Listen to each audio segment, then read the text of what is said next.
Hi, I'm Shana Meyerson with the Yoga of War podcast, here today with return guest, author and scholar David L. Bernstein. If you appreciate and find value in these important discussions, please consider supporting the show so I can continue to bring you such amazing and esteemed guests. Details are pinned in the comments below. And thanks to my incredibly generous mom, Lenny Meyerson, for being the founding sponsor of the show. The last time that David Bernstein was on the Yoga of War podcast, we discussed his groundbreaking book, Woke Antisemitism: How a Progressive Ideology Harms Jews. And we explored the deplorable phenomenon of anti-Semitism as an offshoot of misguided social justice vis-a-vis the Israel-Hamas War. This time, I approached David with the personal hypothesis that even as the war in Gaza winds down and ultimately ends, global anti-Semitism will continue to rise in direct inverse proportion.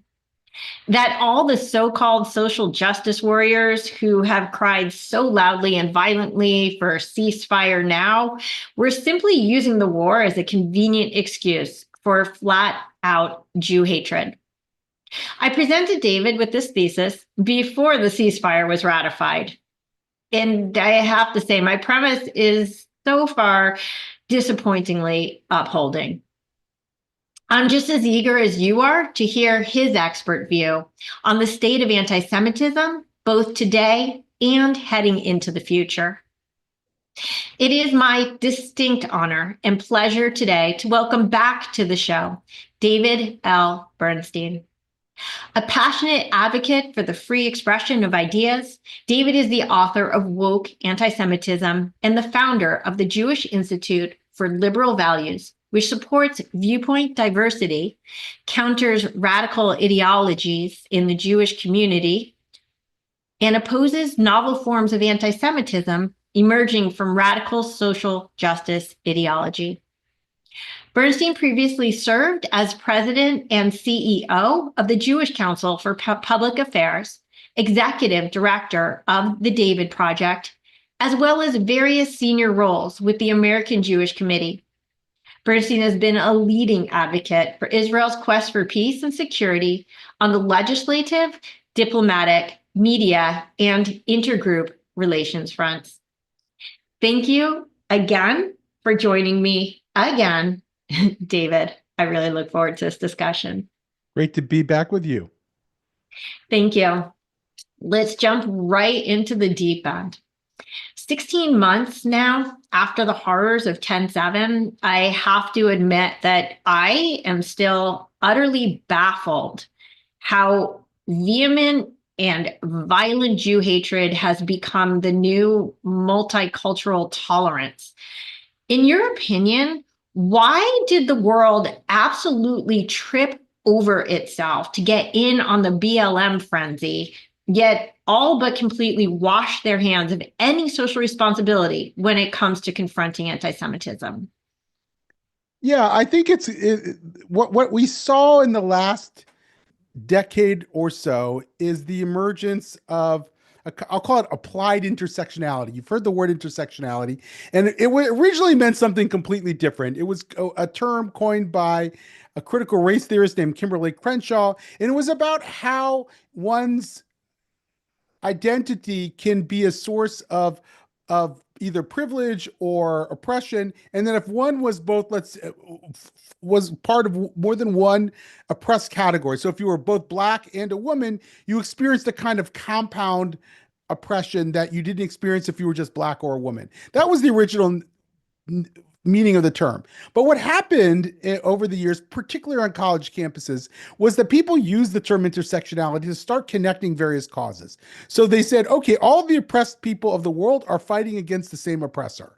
And so if you were part of, let's say, the anti-sex violence movement, or Black Lives Matter, or environmental activism, or reproductive justice, all of these various causes were all part of the great war of the oppressed versus the oppressors.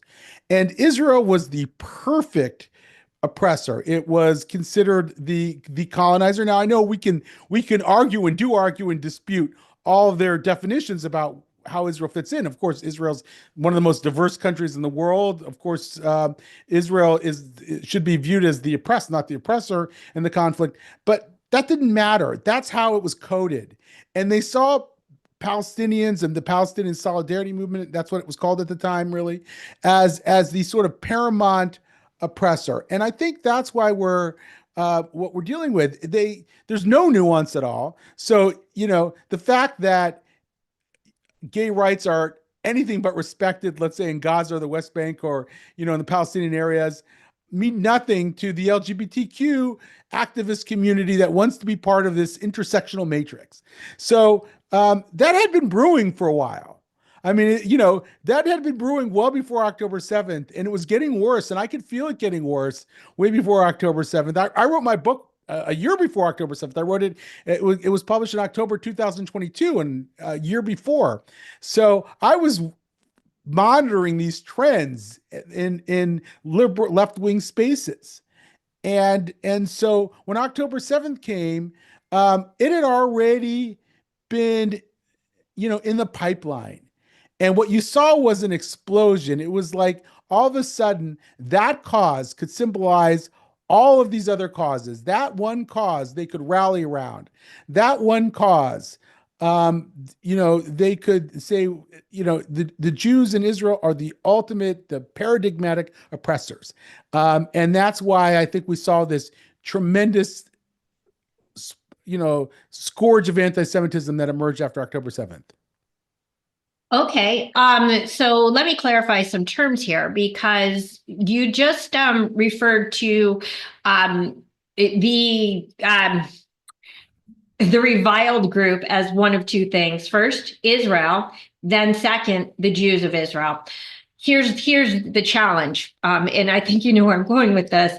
I am not a Jew of Israel. But I am considered to be among the same exact uber oppressor class. I mean, this would be like the Black Lives Matter movement turning into a philo African movement and saying that all Black people in America, we just equate that with Africa. So even if it were a fair argument, which I know you're not saying it is, and I'm definitely saying it's not, that Israel is some sort of oppressor, that does not readily extend to the broad reaching anti-Semitism that has taken over not just our country, which we'll probably mostly focus on today, but the world. Yeah, it's a fair point. And there are other, there are other dimensions to this. So one of them is that this ideology, this oppressed oppressor ideology, or whatever we're going to call it, that divides up the world into oppressed and oppressors, looks at average income or wealth, average wealth, not like every Jew's rich. Obviously, that's not the case, but average wealth as a marker of either oppression or privilege. And so we've been, as American Jews, have been quoted have been coded as part of the oppressor class because we're a successful minority community. So by very definition, we must be complicit in the white supremacist superstructure that's holding down the groups that are below the mean. That's if your only explanation for why there's disparity in the world, that the haves are causing the disparity or the oppression of the have-nots. It's the only way that the world works. Then you're going to look at the world and say, okay, why do some people have more than others? Well, that's because they're oppressing them. They're doing something bad. And so Jews as a group that is largely successful is viewed as doing something bad to the people who are less successful on average. And so that's part of the dynamic. The other part of the dynamic is that when they talk about the situation between Israel and Hamas, they don't just talk about Israel and Israelis. They talk about Zionists.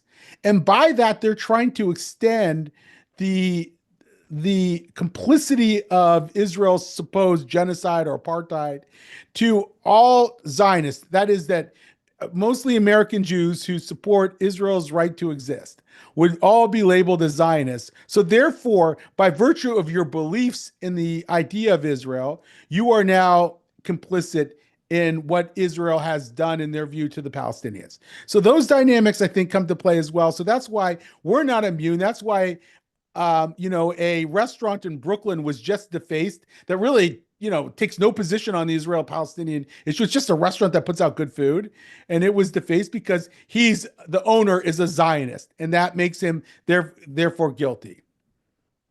Which goes back to my original argument that this is not actually about Israel. This is about the Jews. But that being said, again, like I think that the thing that bothers me the most is that these progressive liberals who stand for tolerance, it's like they can't even see their own faces contorting in the mirror with the vile and unbridled hatred that they are bringing to the Jewish community. It's really overwhelming. And last time we spoke, we touched upon the concept of the weaponization of words. So my next question is, especially speaking as somebody who comes from a space of liberal values, why are we still referring to jihadi and terrorist ideologies as progressive and liberal? Yeah. So we're dealing with two different ideologies that have sort of converged with each other. One is, radical social justice ideology in the United States and Europe and in the Anglosphere, that, believes that the reason why there are problems in our unresolved problems is because of that the oppressed are oppressing the oppressors are oppressing the oppressed, right? That's one. Then you have this Islamist ideology, jihadi ideology that it's a political philosophy. It's not all of Islam. It's a political philosophy that Islam has been sort of defeated by the West because it lost its bearings, and to reclaim its pride of place in the world and to dominate once again, to become great once again in the eyes of Allah, who will then bestow upon the Muslim people his blessings, that they must fight the infidel. So that's that ideology. Now, you would think that the social justice warriors in the United States and the West would take one look at this radical Islamist ideology that is anti-gay, that's anti-women, anti-everything that they believe in, and say, those guys are the bad guys. But you would be wrong if you thought that, because they look at those people and they say, well, they're the colonized. And the colonized have absolutely no agency. Nothing that they think or do really matters because they've been subjugated by the colonizer. So when they hear that gay Palestinians have been thrown off the rooftops in Gaza, they don't say, oh, that's an oppressive state. They say, no, they're colonized, and therefore they're deprived of their free will. And the first order of business is to give them power and to disempower the people who are doing it. And then we'll worry about those other issues. But right now, they're not responsible for themselves. Yeah. And for those who are listening who don't have like a really strong understanding of these concepts, if this sounds like a vast contortion of reality, requiring like the Olympic caliber mental gymnastics that it takes to wrap your head around it, it's because it is. This is such a contorted reality.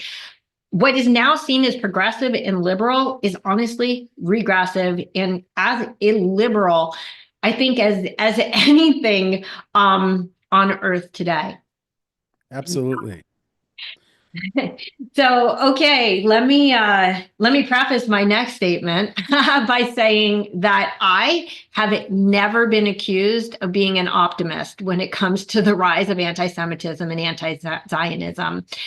I embody what I would term a realistic and healthy pessimism that is roundly frowned upon in the face of what I see as a dangerous level of Western Jewish optimism and complacency. Granted, I live in the epicenter of intersectional wokism, so it may just be hard for me to see the forest through the trees, or the trees through the forest. How does that go? So I live in Brentwood on LA's notoriously left-wing West Side, perhaps the most left-leaning district in America.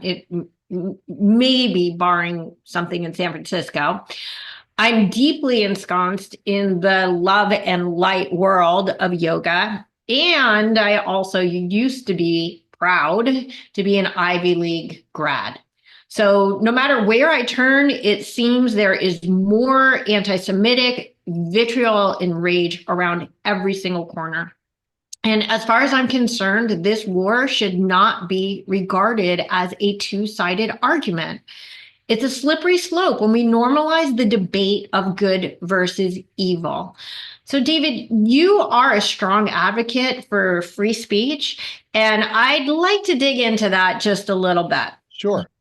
So, first, when fighting for dichotomous free speech on the Israel-Palestinian conflict in general and the Israel-Hamas war in particular, isn't that creating the same dangerous equivalency as the ICJ did with Netanyahu and Sinwar, and by also like equating anti-Semitism with Islamophobia?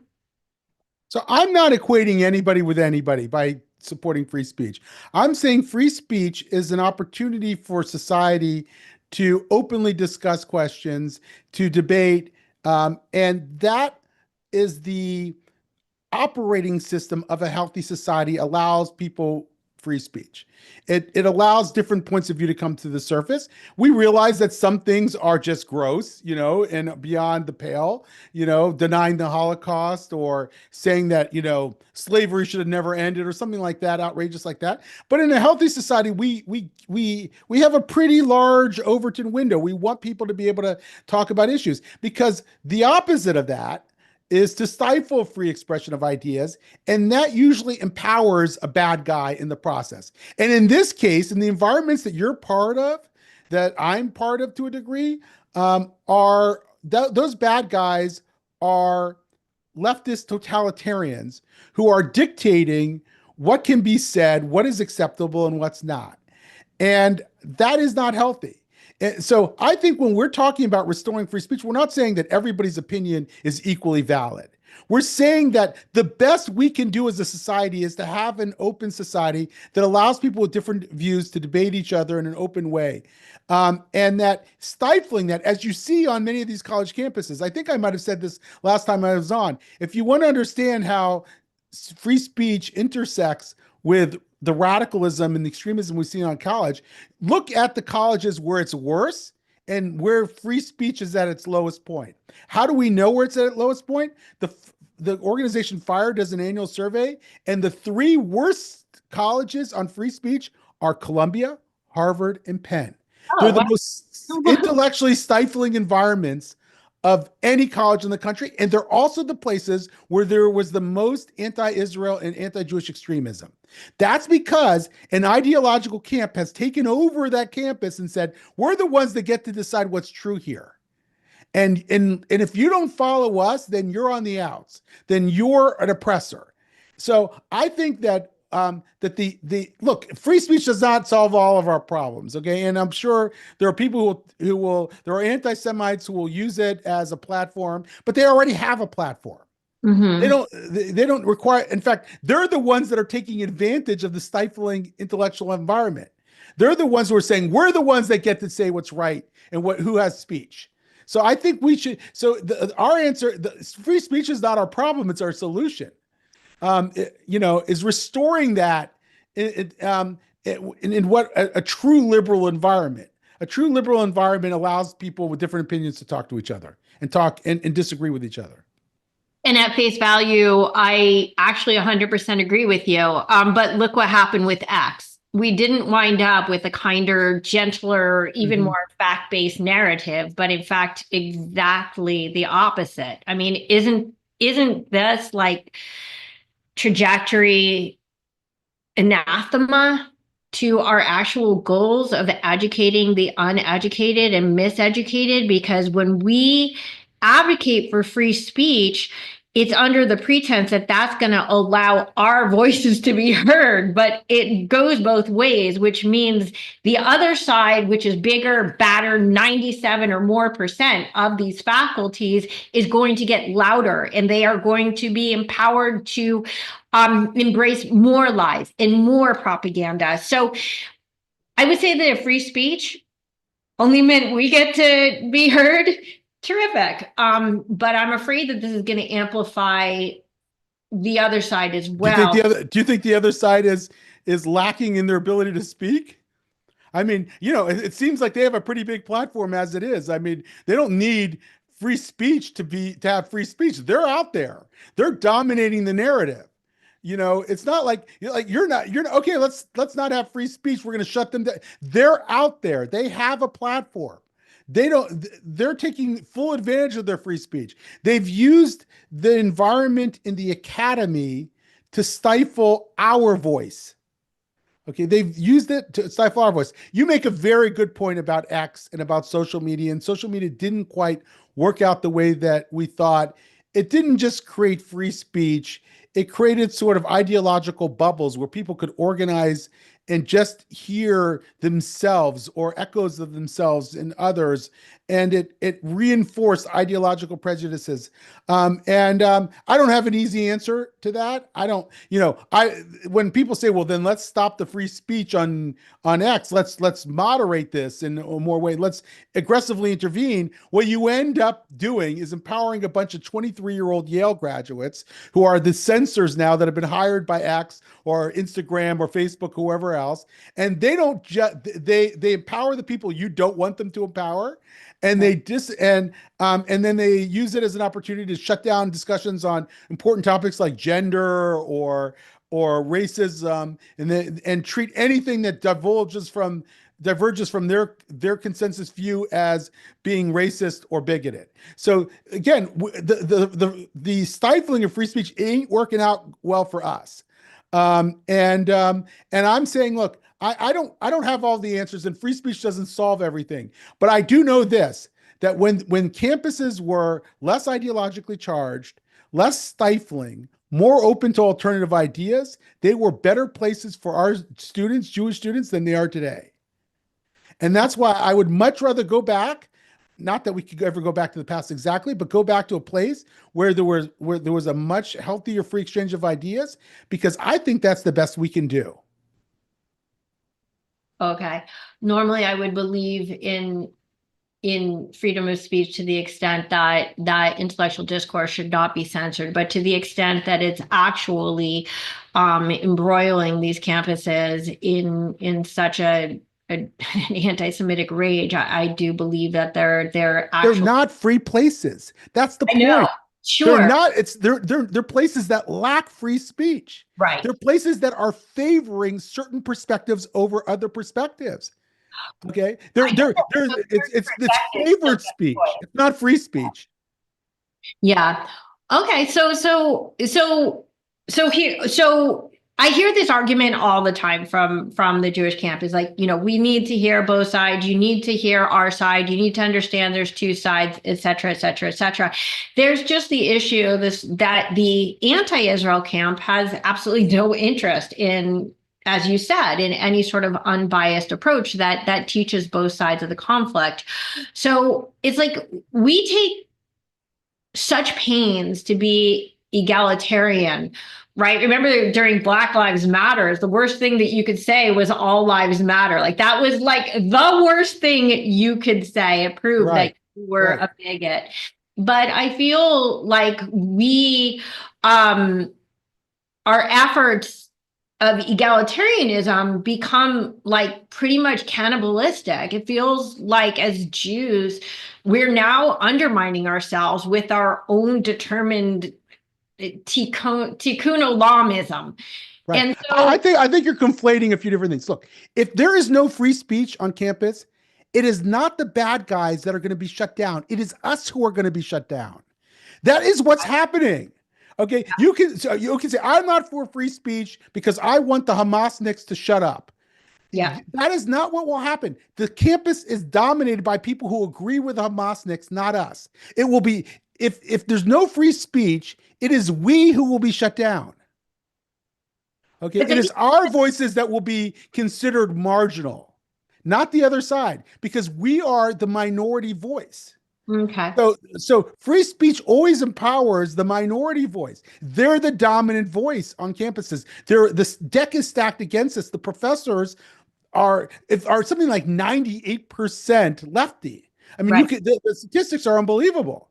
Right. So it's not like, so the problem is that our positions are being stifled, not their positions. And you can say, well, let's start stifling their positions. That ain't going to happen.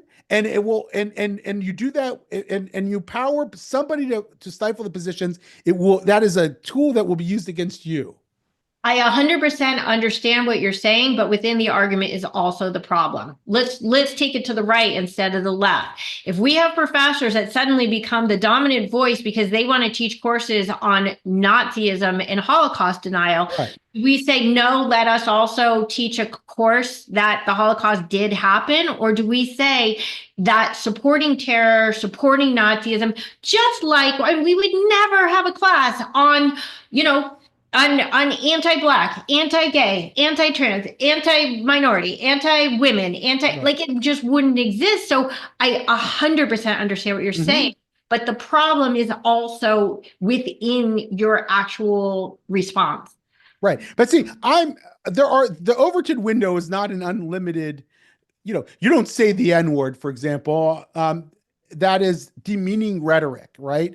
We're not, that is, and we know that there are limits. So free speech doesn't mean anything goes at any time. First of all, of course, denying the Holocaust or preaches Nazism is not scholarly. It doesn't adhere to scholarly norms. Do a lot of the gender studies classes or the radical ethnic studies classes adhere to scholarly norms? No, but they're the postmodernist theory behind them.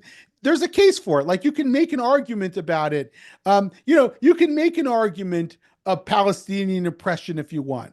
Now, do I think that there's a place on a campus for a course that teaches that Jews are genocidal murders? No, but that's, and again, yes. So there's certain kinds of speech that cross the line at the most extreme end that just aren't appropriate for the syllabus of a university. Now, if a group of students is marching on the campus quad and they're not trying to shout down a Hillel right across the street, and they're not disrupting my child from walking from their dorm to their class, and they're just saying, from the river to the sea, all of Palestine will be free. Am I going to try to shut that down? First of all, I think it would violate the First Amendment in most cases, and I don't want the First Amendment. I don't want to violate the First Amendment.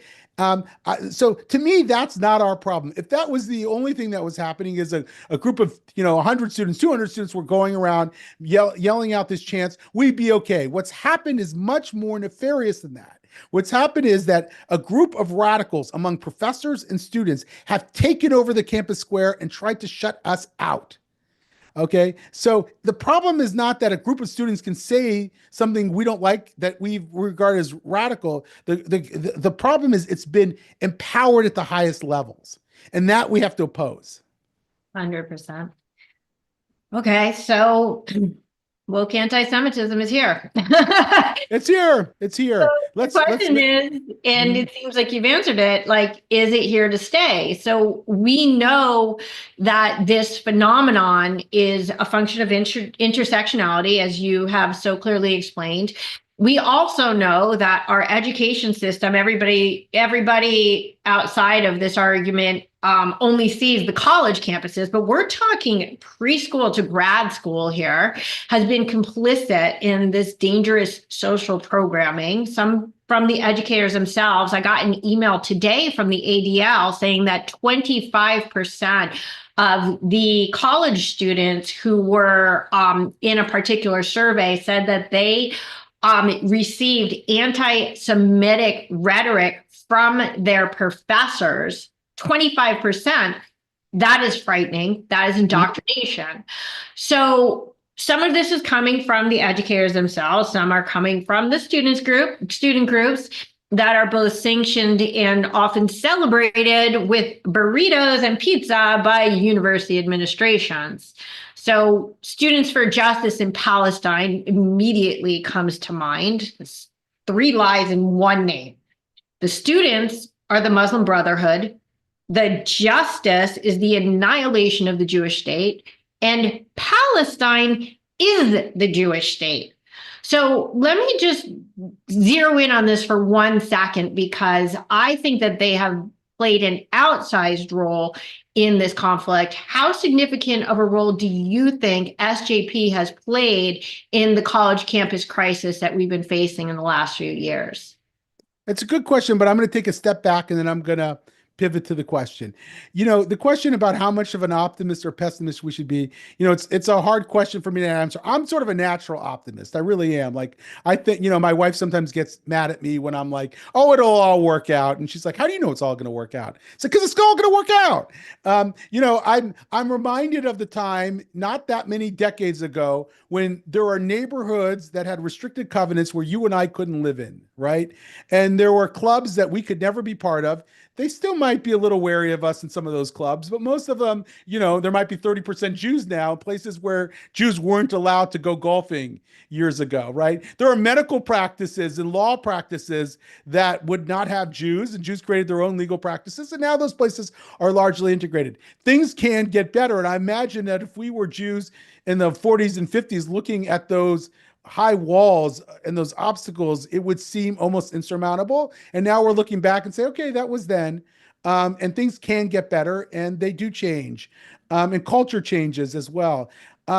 So, so SJP, look, I mean, a lot of times it's hard to boil down something like this to one or two things. It's usually like a complex array of factors, right? And if there's the, let's call it Muslim Brotherhood, whether it's SJP or Americans for Muslim for Palestine, which I think is SJP's main sponsor, and Qatar and the money that they give these organizations that give them the lifeblood that they need to thrive on campus. You have that, or you could go then to the students who come from the Arab world and other places, but a lot from the Arab world, from rich families who are then some of the main activists on campus. You can look, of course, at the radical ideology that has been traveling through our campuses and dominated the way people think. All of those are factors. It's hard to sort them out from each other. I could even cite more. Then you look at the sort of institutionalization of DEI and radical DEI in some universities that teach kids who the oppressors are and who the oppressed are and the like. All of these things are sort of happening and bubbling up at once, and they are mutually reinforcing.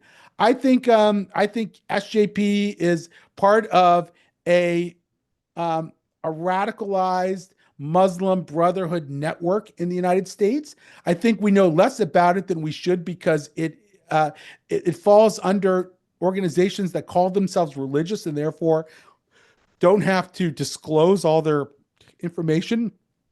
That, I believe, is going to be changed because there's discovery being done in University of Virginia, and now they're going to be able to look in those documents, and so they're not going to enjoy that immunity that from scrutiny that they once did. If the SJP is actively involved with trying to stop Jewish students and others from going to their classes, if they're involved in illegal activity like shouting down at Hillel on Friday night, and we've seen examples of that, they're engaging in illegal activity, in activity that violates school policies, they should be shut down. I mean, no question about it. There are some SJP chapters that haven't been quite as aggressive, and if they're on their campuses and they're organizing their programs or whatever, fine. But I think in a lot of places that's not the case, and what they've done is they've managed to insinuate themselves into sort of the progressive politics of campus and become a lead. So a lot of these protesters, you'll see a lot of, non-Muslim students involved and so forth, the larger progressive community. And the leaders of that are these SJP activists. Look, we have a new administration. It's shock. I know you know that. And that administration is saying that it's going to deport foreign students who violate the law and violate university policies. well, that, will it be held up in court? We don't know. Like, there's no guarantee that will all happen. There's a bunch of executive orders. We just don't know if they're going to withstand scrutiny. But I do think, look, if a foreign student comes here and and engages in extremist activities, they support organizations that are on the State Department list of banned terrorist organizations, that I think we have every right to say it's time for you to get back on a flight to your home country. And I will absolutely support that. And I will absolutely support a university shutting down an SJP chapter that is either engaging in violence or disruptive activity. I agree with you. And I do want to also, going back to your book, a point that you made is that though most of us became most aware of this in around the mid 90s, or some of us even just now, you point out in your book that the woke movement really started in academia 50 years ago with postmodernism. Then, as we said, like SJP was founded actually in 1993. They took that ball and like not just ran. Okay, they sprinted with that ball. Now, their whole strategy was to implant violent anti-Israel ideology and rhetoric into Western society by cloaking it in feigned social justice. They actually started laying their groundwork in the mid 90s by creating alliances with every possible minority group. This is how they rose to the cream of the crop, because they waited over a decade to ask their equally oppressed compadres for one teeny tiny favor. And that was to support justice against the genocidal apartheid state of Israel. Yes, but under the pretense, again, of justice against this horrible, horrible enemy.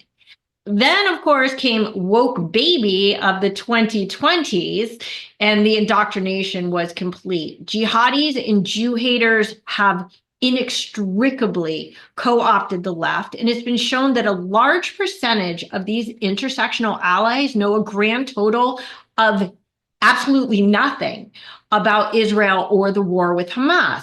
So what does this say about the next generation's desperation to find meaning, their complete disinterest in seeking out facts, and their blind willingness to immerse themselves in rabid hatred?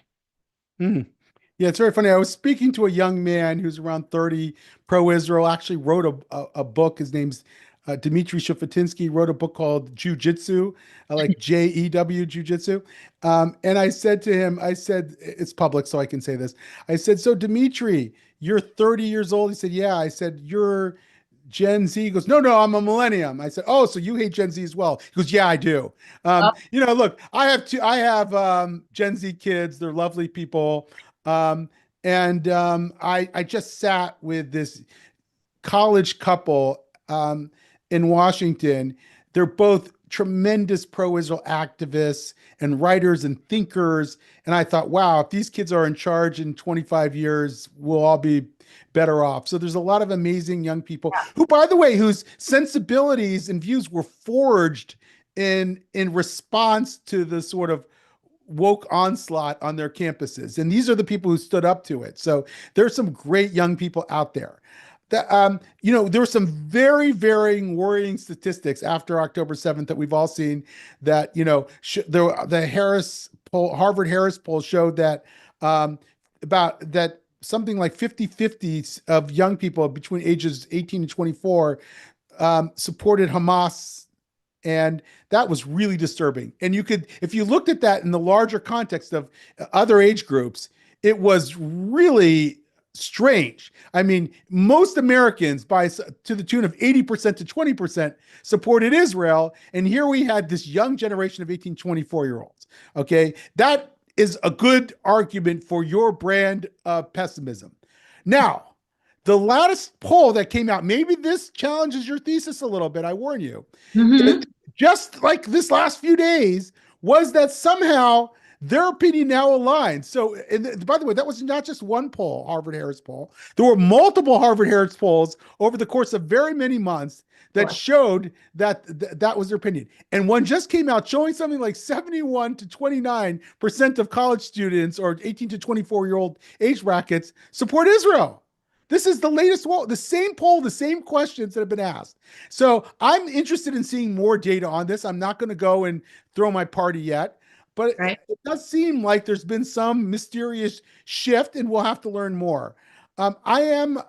So, how far gone is this generation? I don't know, because based on that last poll, people do change. Like, the boomer generation was kind of radical during the 1960s, and then they got jobs and whatever, and they changed. Do I think that this generation can change? I think it can. Do I worry that it won't change, that it will be stuck in this sort of radical ideology as it becomes more and more powerful? I think we've seen that, by the way. I think we've seen younger people graduate from college with these views and go into the workplace and literally take over their institutions and install the oppressor ideology. We saw this in some of the wars at the New York Times, for example, with young reporters insisting that certain people be fired and the like. We saw this at places like the ACLU, which was a totally different organization 10, 20 years ago, being taken over by a bunch of young activists who could not bear to hear an opinion that they didn't like. So I do think that there's some worrying signs. I think that that latest poll gave me a glimmer of hope. And I think the jury's still out on what's going to happen. But we have a lot of work to do. Like, I worry about their younger brothers and sisters. This went from being mostly a college problem to now a K through 12 problem. And my organization, the Jewish Institute for Liberal Values, which is going to become, as of Monday, the North American Values Institute. We're going through a rebrand, and solely dedicated to fighting the good fight on K through 12 education. We're worried that, a generation of activist teachers is indoctrinating our kids, not just in anti-Semitic views, which they are, but in anti-American and anti-Western views. And it is frightening. I have a colleague of mine, Marcy Goldstein, who is doing research right now on what's called decolonizing the curriculum. She's a yoga person, by the way, huge yoga person. She teaches Sanskrit and everything. She's a huge yoga person. She's doing research on decolonizing the curriculum or decolonizing the syllabi. And what does that mean? It means stripping out all the Western influences in the curriculum and teaching people this oppressor ideology. That's what decolonizing the curriculum means. And a whole generation of teachers has been brought up in this ideological, pedagogical format. And they're now bringing it to the classroom and think that they have an absolute unmitigated right to do so. And so that is, to me, one of the biggest challenges we face, not just about the kids who are now in college and maybe they'll grow up, I don't know, but another generation of young people who are being exposed to it at a much earlier age. Okay. A lot to unpack here. Let me just say that going back to the first thing you said about the promising young grads, we saw with the election of Trump in this big red wave that, yes, when we see this radical extremism, there is sometimes a boomerang effect where people are like, oh, no. That when you shine a light on darkness, then the darkness disappears. So I appreciate that. Beyond that, here is the difference between your optimism and my, what I call realism, but what most people call pessimism, is you see the glass as 70% full and I see it as 30% empty. I think the fact that 30% of college students support terrorists is a real problem. And I want to talk a little bit later about this dynamic, but going into what you're saying about the next generation, and again, that's why I said, like, we've got the people from 50 years ago, we've got the SJP generation, then we've got the woke baby generation. So it basically takes 2 generations to reprogram a society, right? Because you've got the kids and you got the parents reinforcing what the kids are saying. But once you hit 3 generations, which is where we're heading now, there's a tipping point where anti-Semitism becomes like truly entrenched in society.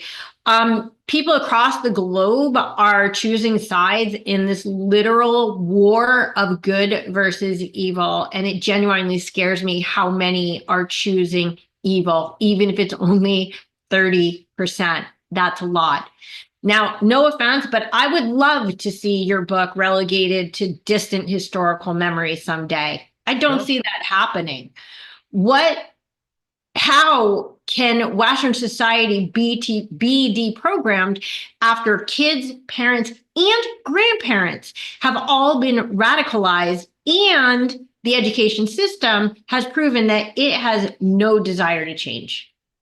Yeah, well, hopefully we can change it. The power of parents to to reclaim their schools. I mean, I think that there's a lot of power there, a lot of parents merging, saying we are not going to put up with that. We may still be in the early stages of a very long battle with the school systems and with ideological teachers, and I'm not convinced that they're going to be able to stave us off for that long. This is the optimist in me talking.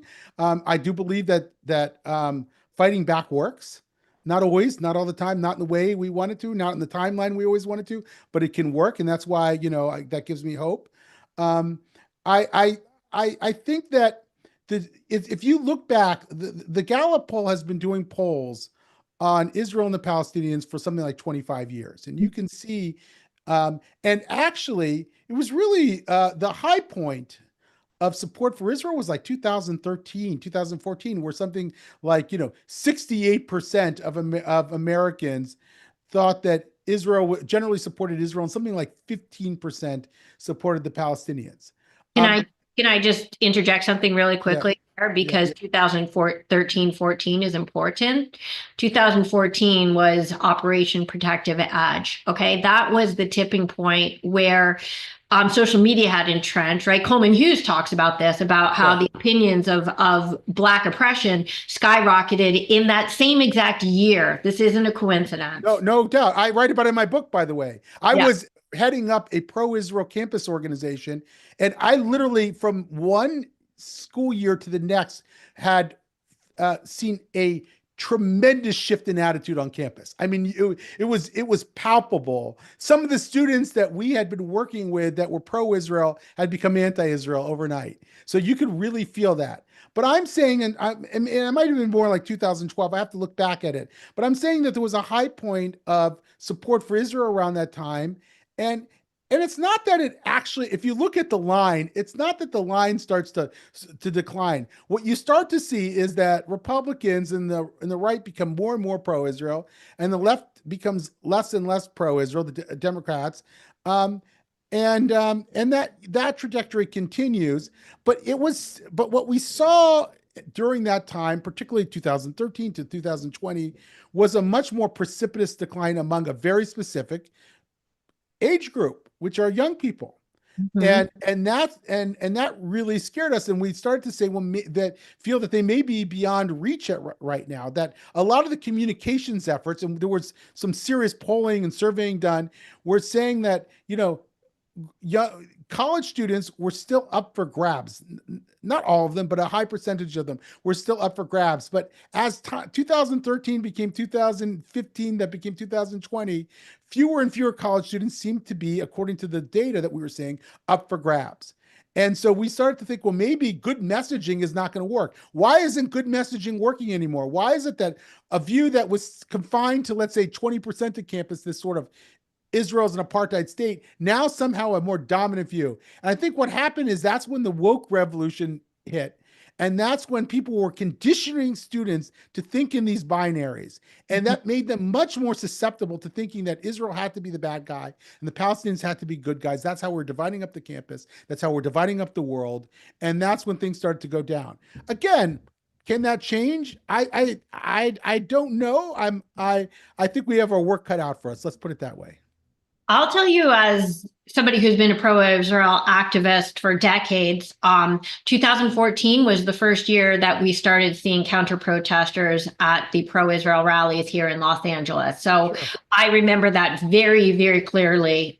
Before, there might have been a dozen across the street, and there would be hundreds of us, if not thousands of us. That was when the tipping point changed. And now, I mean, it's completely reversed. Yeah. So let's get to the actual premise that I presented you with originally when I Mhm. contacted you. We're closing in on an hour here. Are you okay continuing Yeah, for sure. a long, long, long, long time? Let's get into it. Okay. So these kids, the 30%, love it or leave it, just spent 16 months shrieking ceasefire now, and then the ceasefire is now. You would think in a logical world that this would greatly please and appease them, that they would cry for glee for peace from the river to the sea.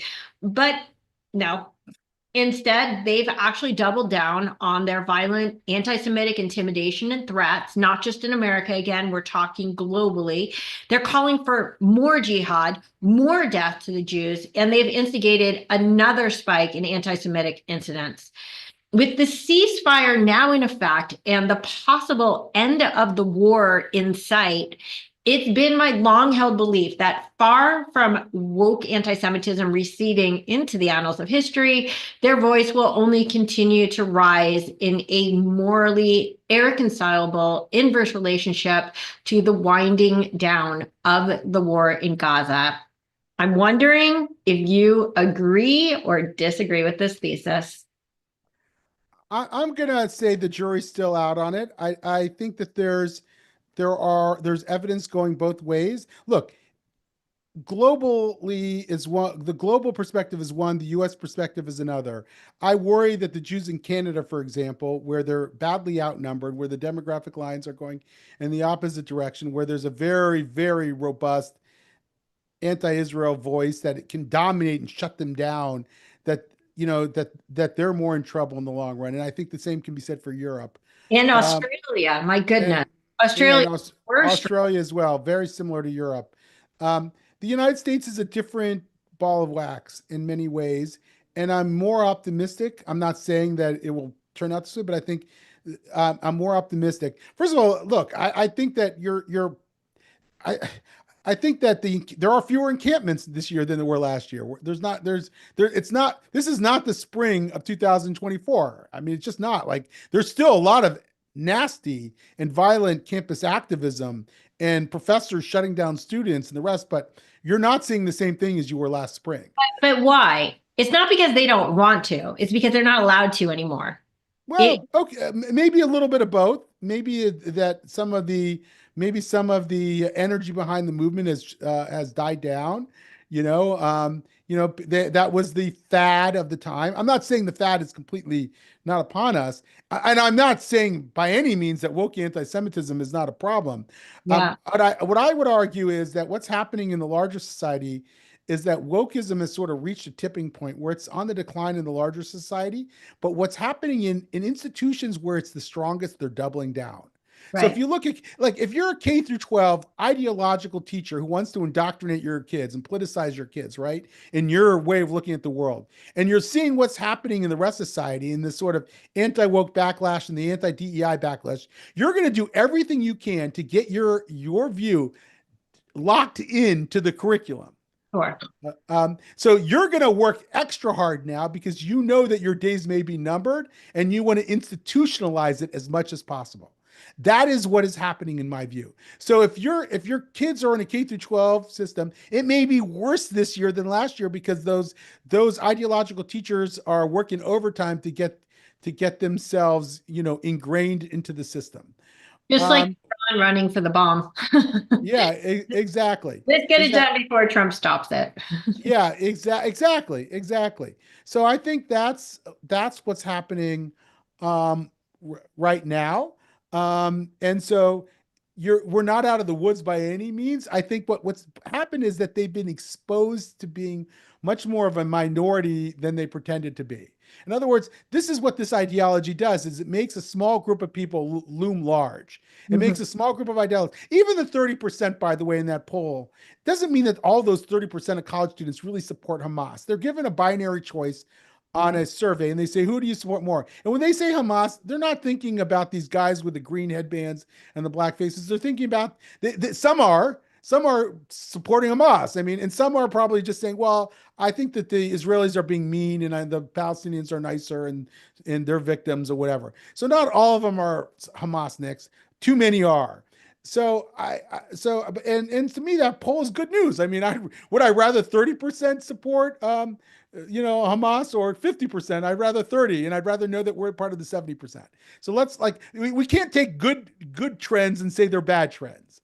We can still say they're not good enough, but a trend is a trend, and that is a trend. At least it Yeah. And seems to be, in my view, a trend. I'm also looking at a data point and you're looking at a trend. So you're right that perhaps the trend is moving in the right direction. The data Yeah. point scares me. Well, look, we could, if we don't get control of what's happening in K through 12, especially, and campuses, and this continues on, and too many school administrators just give in to the radical ideologues, and the teachers' unions throw around their weight, and we just say, well, we'll just try to get anti-Semitism covered in DEI so that they'll be nicer to the Jews, which never works anywhere.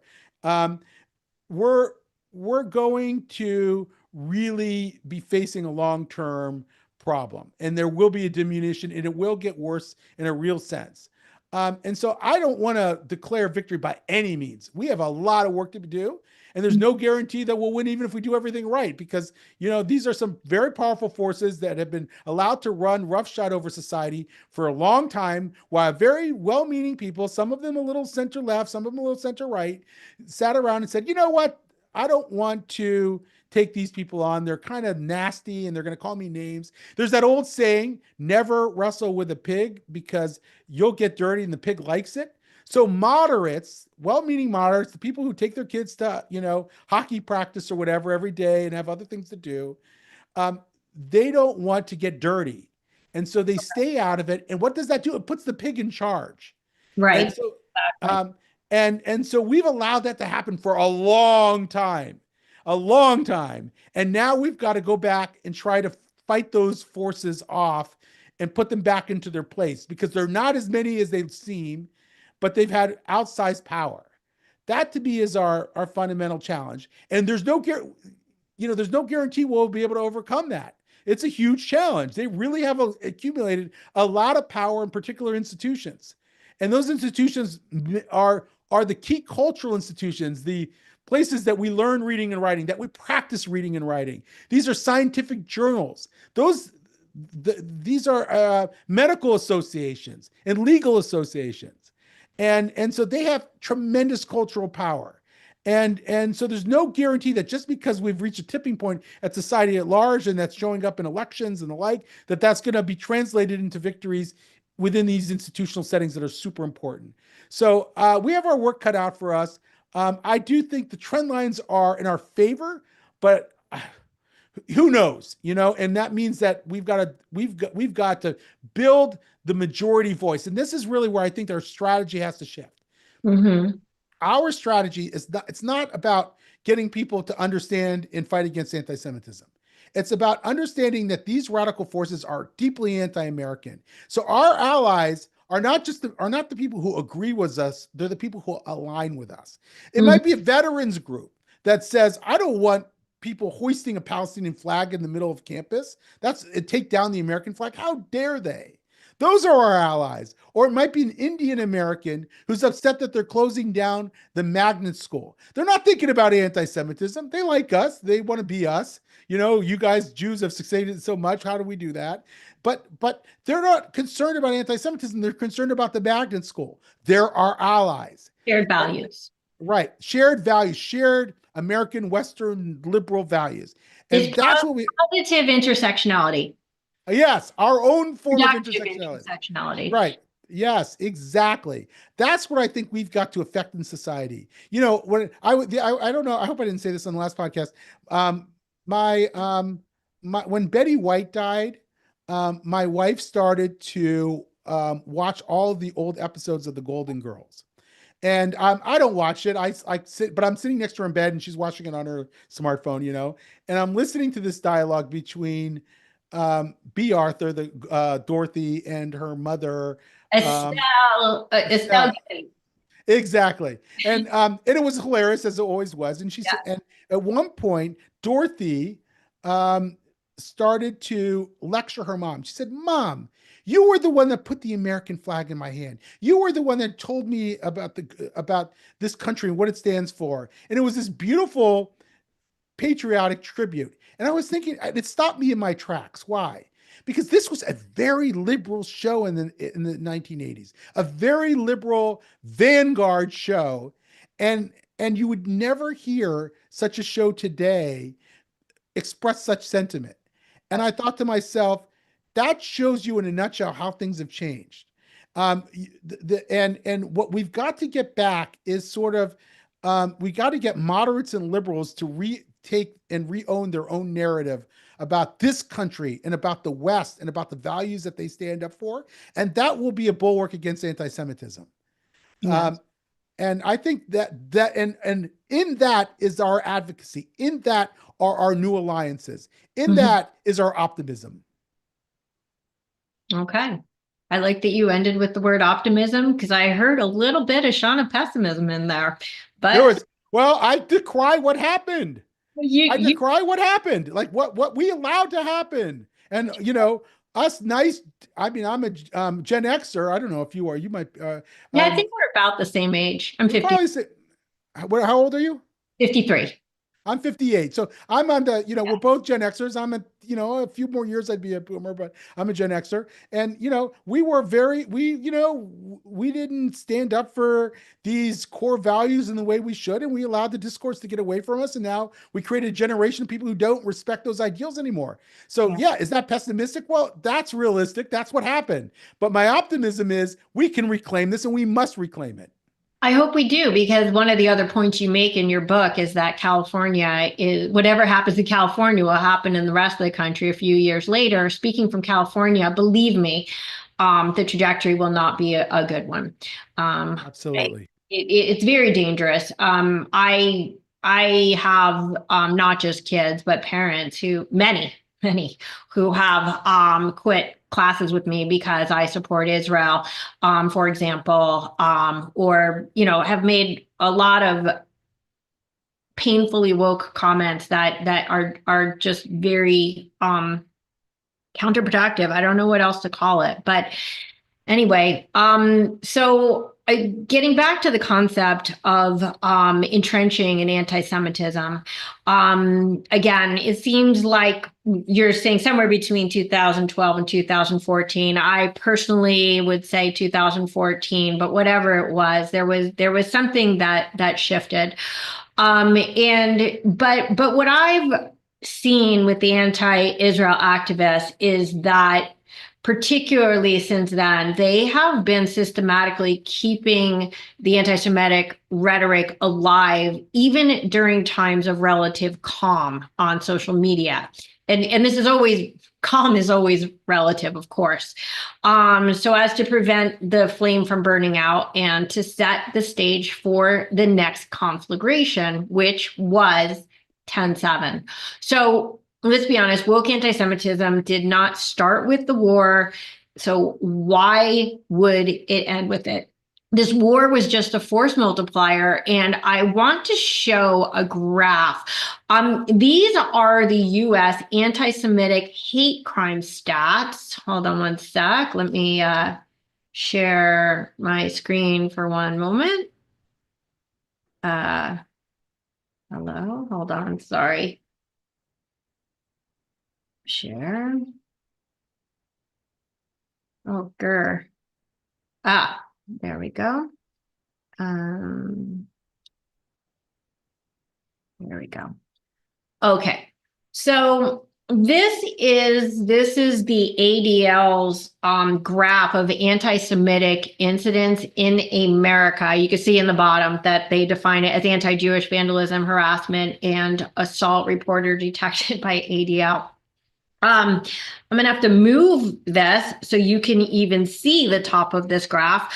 But the point that I want to make, if we're talking trend lines, if you're talking about this is more or less a flat trend line, right? There's always going to be vicissitudes, but it's more or less flat. Now, obviously, so here we have 2020, right? This is the BLM, this is pandemic, and things start to move in the wrong direction. Now, here's the real point I want to make, and please, audience, keep in mind that this is 2023, okay? Which means that not only did this spike, which more than doubled in anti-Semitism occur in 2023, but keep in mind that most of the spike was accounted for after the most violent massacre of Jews since World War II, first of all, and second of all, that occurred in October. So most of this spike is going to be accounted for by just 3 months. Now, the 2024 statistics, I couldn't find a graph that actually graphed it, but it's more than 3 times this number. Okay, so forget it, it's not even going to fit on my screen. There's no way to graph that on my screen right now. We're talking a 300% increase or more in 2024. Okay, I'm going to stop sharing. Sorry, let's go back to the point I was making, if I could remember what it was. Okay, so here's the thing, is that looking at this graph and at these numbers, I actually personally do not believe this is simply a moment in time, but the start of a very possibly long and dark era. And one thing that radical Islam has over the rest of the world is insane patience. Their long games take decades or generations or even centuries to play out. Now that they've won the battle of normalizing anti-Semitism, I fear that this was their ultimate intention all along, that far beyond simply undermining and destroying the Jewish state, war-related anti-Zionism was nothing more than a clever pretense for unleashing the tidal wave of Jew hatred that has flooded the entire world. So I'm wondering, do you agree? Do you agree that there is a sinister strategy at play here, or do you think this is just this generation's Vietnam? I think there are sinister actors that are a sinister strategy, and I think some of it is just an ideological moment in our country, and you've created sort of a perfect storm, probably in the spring of 2024. Do I think the 2025 numbers will be worse or better? I think they'll probably look a little bit better because we had such a raucous moment in the spring of 2024. I mean, I know you're in the LA area. You've watched what happened at UCLA. Really appalling, So we had a very scary period in the spring of 2024. Look, you know, that it could be that we're on your trajectory. Absolutely could be.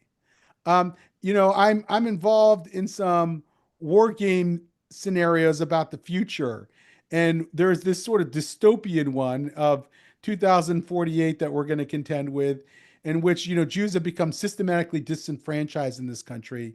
It would follow the worst of the trend lines we're seeing now. And is that a possible scenario? Absolutely. Do I think it's inevitable? No. Do I think it's the most probable one? I don't, but I worry that it could still happen. It's again, I mean, I can't see through a crystal ball. I think the United States is a remarkably um, amazing country capable of renewal, unlike any other society in the world. And I have more faith that this country will find its center of gravity and that it will hold these radical voices at bay. We're in a very tumultuous period. There's rampant political polarization. In polarization, you find conspiracy theories, and in conspiracy theories, you find anti-Semitism. And so I think it's not so the trend lines in that environment are not in our favor, but I do think America is likely to find its center of gravity, that there are forces moving in the opposite direction of that. Well, look, I mean, again, when I was at the David Project in 2010 to 2015, and I saw these trends play out on campuses. I remember there was one year, it might have been 2011, when Abu Nima, who was the head of the Electronic Intifada and the primary organizer of BDS, was away from the U.S. campus scene. He had a fellowship somewhere abroad, and the entire environment settled during that year. There was very little BDS in that year, and it showed you that one person could just create a tremendous shitstorm, and that's what he managed to do.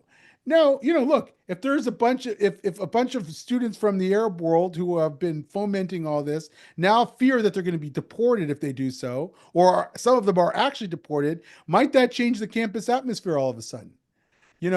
I don't know. Might some of these lawsuits and investigations lead to the disenfranchisement of SJP? Might Qatar, worried about the scorn of a new administration, start to cut back on its funding of radicals? Like, all those things are possible. Look, Saudi Arabia was the primary funder of all this. If you went back to 911, and I used to do a lot of research in this area, Saudi Arabia was funding all these programs and decided that it was too risky for them, and they changed their strategy.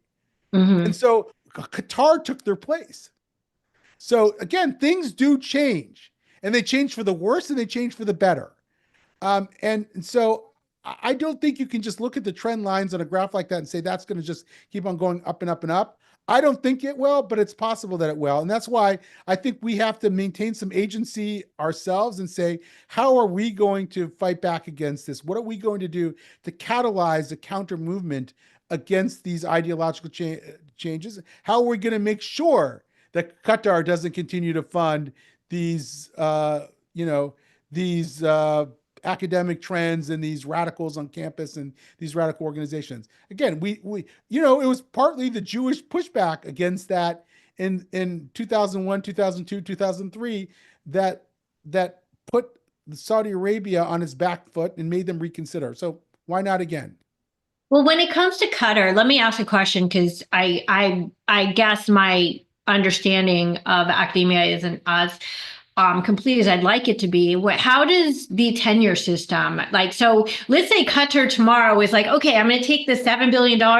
I'm going to stop there. No more money to all these, Ivy League schools. But we already put all these professors and all of this curriculum into the schools. They're entrenched. They have tenure. What recourse is there given the tenure system? Because I don't fully understand it. Yeah.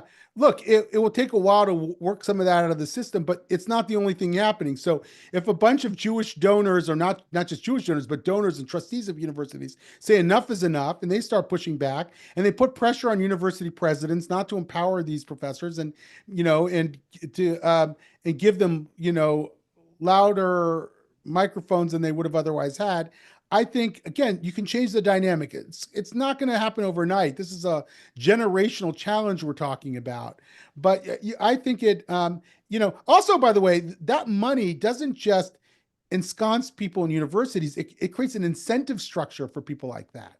So if you want to get the next round of Qatari funding, you're going to be, a loudmouth academic. So once you take that away, that's going to damper the enthusiasm of some of these academics who are not going to be able to, vie for Qatari money. So it changes the dynamic. Again, it's going to take none of these things happen alone. This is multifactorial. So just as the problem is multifactorial, the solution has to be multifactorial.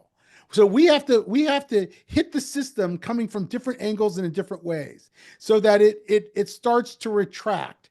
And I think that's possible, but it's not going to happen overnight. And some of the things that we all want to do, like just lash out or just shut down this or that group, none of them are going to be the one size fits all solution or and deliver us from this. It's got to be structural change over time. And some of that's in the works right now. I mean, there is a backlash. There's an institutional backlash against this. So let's ride this wave while we can. There is the question, though, to your point of like, does it make more sense for the Jewish billionaires to pull their money from these schools or to earmark it for a Jewish or Israel studies department, right? And fight the Qatari game, fire with fire, by helping to institutionalize the pro-Israel voice instead of. It's the same concept with Jexit, right? Do we leave the Democratic Party or do we stay in it and institutionalize change? Because we cannot allow Israel to become a bipartisan issue. We just can't. Right. But let me just say. The answer might be both, by the way. Yeah. Sure. In coming from, when I say like UCLA is 1 mile this way. I mean, and my niece is a senior there, so I'm pretty in on the UCLA system situation. Keep in mind that they made this ridiculous legal concession that meant absolutely nothing. I mean, they're literally having in the Fowler Art Museum, they're having a show that is for Palestinian resistance. And the picture, one of the 3 pictures that they chose to represent this wasn't like some positive thing. It was a paraglider coming into a peace festival. And this is UCLA protecting now its Jewish students. So there's a lot of lip service going on right now. And I also think that with Trump's new like deportation orders, that we're going to start seeing these sanctuary campuses that start like hiding their students from the government and protecting them from repercussions for their actions. That's just what they'll try it, or they might wimp out too, by the way. They don't want to look. I mean, President Trump, whatever you think of him, he's willing to use every point of leverage he possibly can. So he might say, well, if you're going to hide them, if you're going to give them sanctuary, then I'm going to come down on you with federal funding in every way I can. How many university presidents and trustees are willing to go take that chance? So, there's all of that is going to happen. The question is, what will happen more, and how will it change fundamentally the status quo? I think change is in the air. I don't know exactly where it will lead, but I think there's some positive signs. Well, okay, let's just take one more point to the kiddos, okay, because obviously everybody's focusing so much on college, and we did already touch on the ethnic studies curriculum that's occurring as young, really, here in preschools, in kindergartens, not just high schools, middle schools, elementary schools. They have, as you have pointed out a number of times, this obsessive oppressor-oppressed classification system. So they were inherently, and you could say inevitably, always going to be anti-Semitic and anti-Israel. There's no irony lost on the fact that Islam is, in fact, history's greatest oppressor. Their entire raison d'etre is to create a global caliphate at any cost. Conversely, no group in history has been more oppressed and persecuted than the Jewish people. And when we point out that indisputable fact, even with centuries or millennia of documented evidence, we are accused of playing the victim. And let's be honest that our outsized success does not negate the fact that we have, in fact, risen from the literal ashes. So since it's highly unlikely that we are going to be able to, in any short period of time, eradicate the oppressor-oppressed dictum from the social justice lexicon, how do we effectively decouple the miraculous success of Israel and the Jewish people from the perverse and pervasive oppressor narrative? Well, we have to defeat the narrative itself. We have to send the narrative to the margins of society. We have to get it out of institutions or to make it less of a dominant narrative. In other words, it can still be there. You can talk about it, but it can't be the only game in town.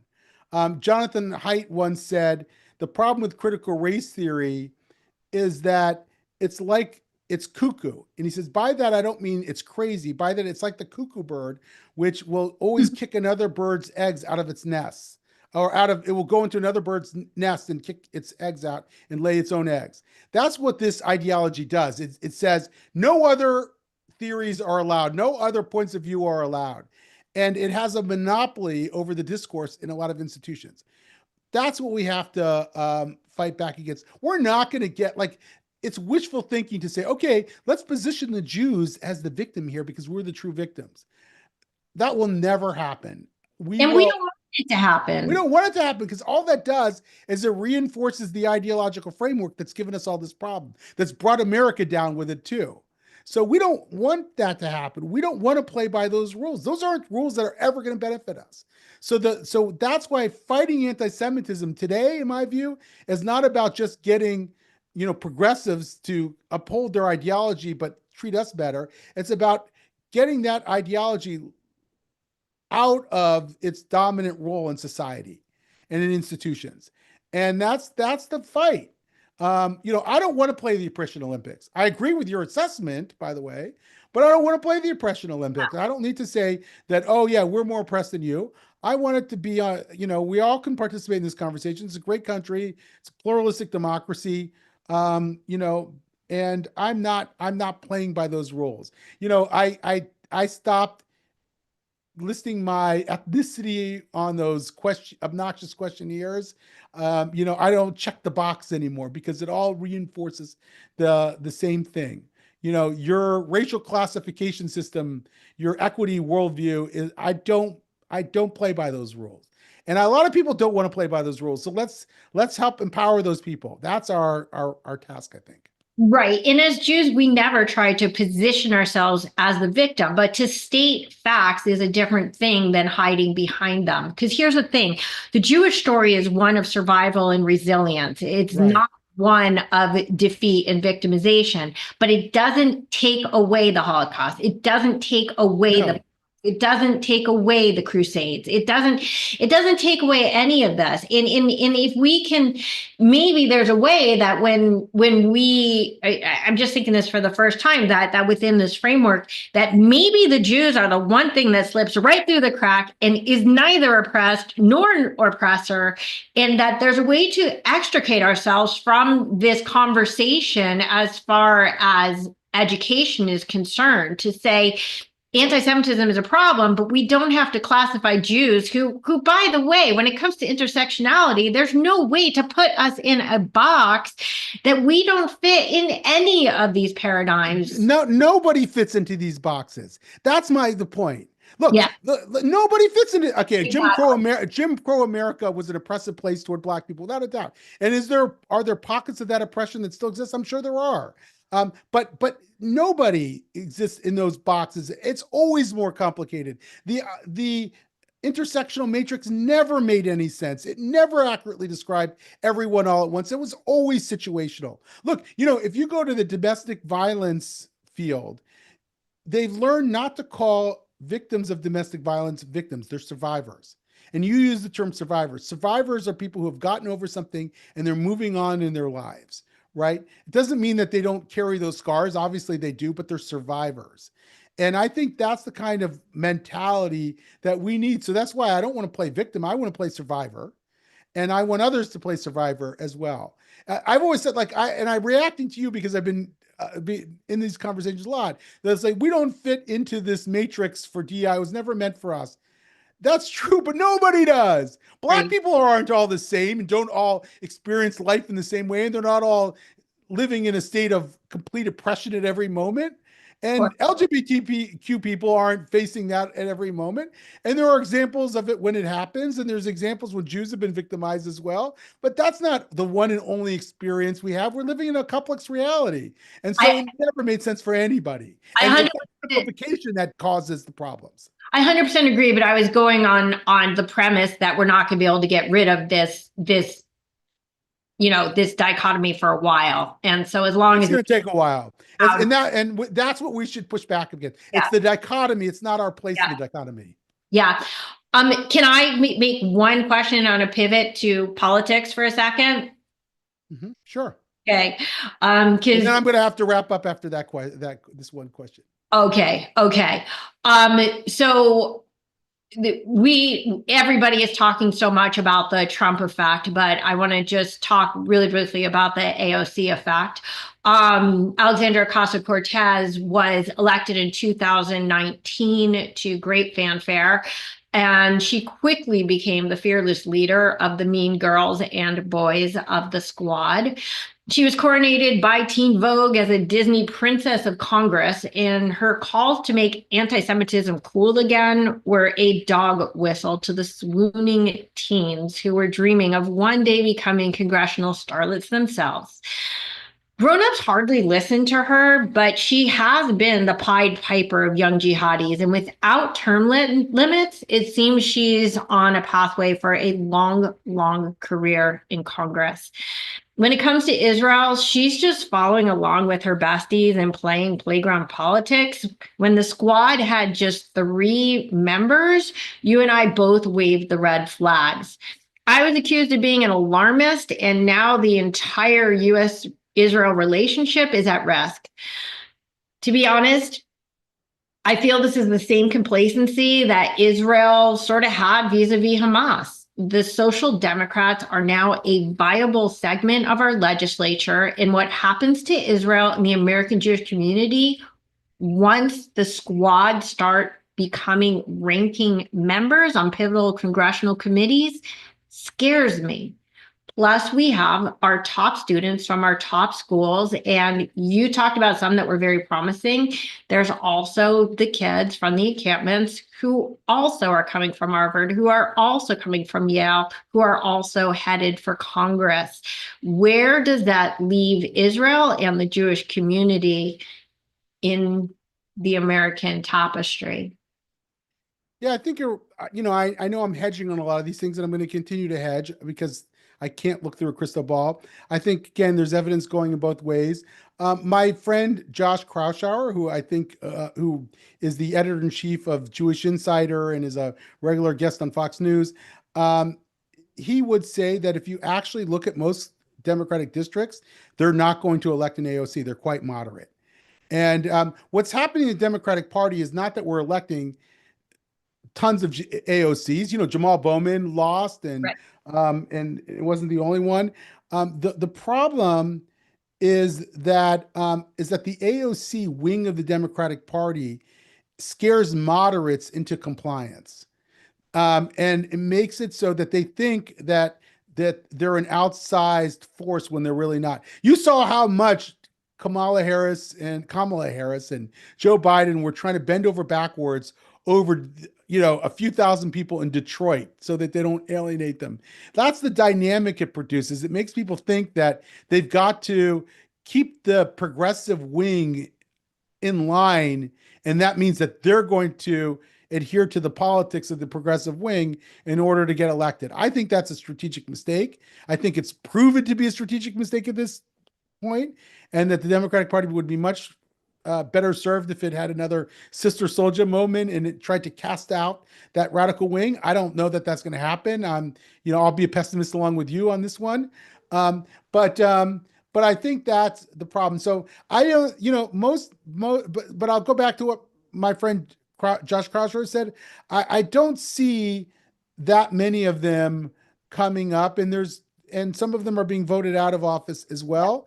But the atmosphere in the Democratic Party is different now than it was 5 years ago, 10 years ago, 15 years ago. It's worse. So, and I hope that changes. And I think it could change and it could get worse too. Yeah. Okay, I always like to finish. I know you said it's the last one. I have to finish on a high note, or at least try. And since you're the eternal optimist, I know you're going to pull through for me. I see that this anti-Semitism is not just a Jewish problem; it's really a civilizational one. Sure. But I know you just said you don't have a crystal ball, and I kept pressing the crystal ball button last time we talked because your book is so prescient. It was so prophetic, that I do believe you have some insight that the rest of us don't have. So, how do you see the day after of woke anti-Semitism?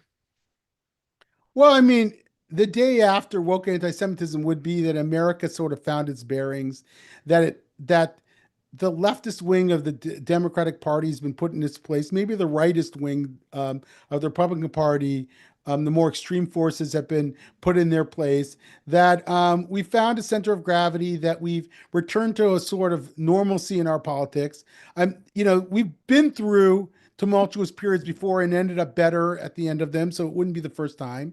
When the printing press came out, there was a lot of sort of fake news and fractured politics, and eventually the cooler heads prevailed. And so I think the positive scenario here would be that America returns to some form of normalcy and pushes back against the extremes and puts them in their proper place.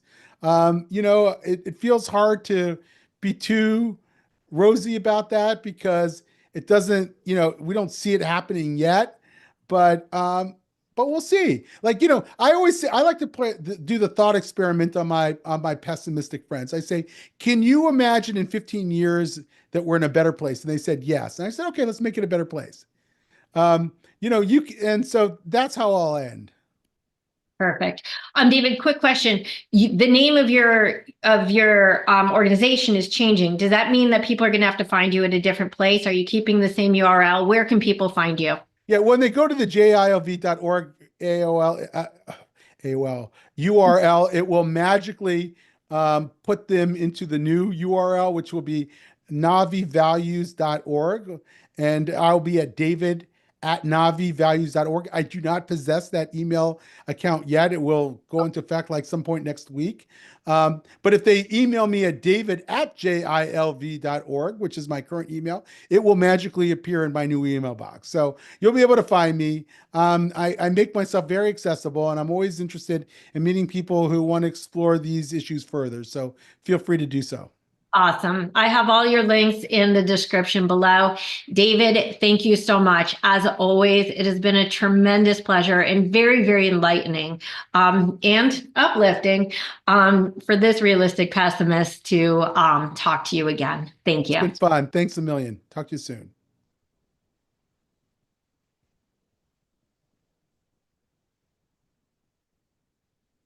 Okay. I